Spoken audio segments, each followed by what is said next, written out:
வணக்கம் அன்பு தமிழ் சொந்தங்களே. ஒரு அதிசயம், அற்புதம், பல நூற்றாண்டு காலமாக இல்லாத ஒரு புதிய வழிமுறை தமிழர்களுக்கு இறைவன் கொடுத்திருக்கின்றான். இப்போ கூட பாருங்கள், நம்முடைய பாரத பிரதமர் மன் கி பாத் அப்படிங்கிற நிகழ்ச்சியில் தமிழ் மொழி தான் உலகத்திலேயே மிக பழமையான மொழி அப்படின்னு சொல்லியிருக்கார்.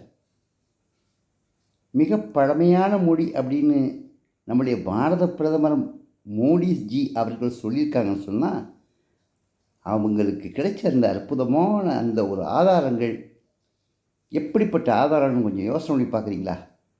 சிந்தனை பண்ணி பாருங்கள். எப்படிப்பட்ட ஆதாரமாக இருக்கும்? அதனுடைய பாரத பிரதமர், ஒரு நாட்டினுடைய பிரதமரே இந்த விஷயத்தை சொல்கிறாரு.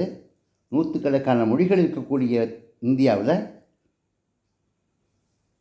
தமிழ் மொழியை மட்டும் அவர் எடுத்து சொல்ல வேண்டிய அவசியம் உலகத்தில் உள்ள பெரிய பெரிய விஞ்ஞானிகள் எல்லாம், அறிஞர்கள் எல்லாம் ஆராய்ந்து ஆய்ந்து அறிந்து சொன்ன அந்த சொல்லைத்தான் அவர் சொல்லியிருக்கின்றார். உண்மை அங்கேதான். இப்பொழுதுதான் ஒவ்வொரு தமிழனுமாகிய நாம் சிந்தித்து பார்க்க வேண்டும். முதன்மையான மொழி, பழமையான மொழி என்றால் எல்லா வகையான அனைத்து வகையான நாகரீகமும் ஆதாரங்களும்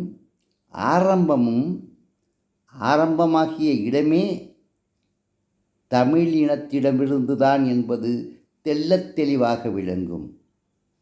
அப்படி ஒரு ஆதாரத்தை இறைவன் உதவியால் நமக்கு கிடைத்திருக்கின்றது என்பதை உங்களிடம் கூறிக்கொள்கின்றேன்.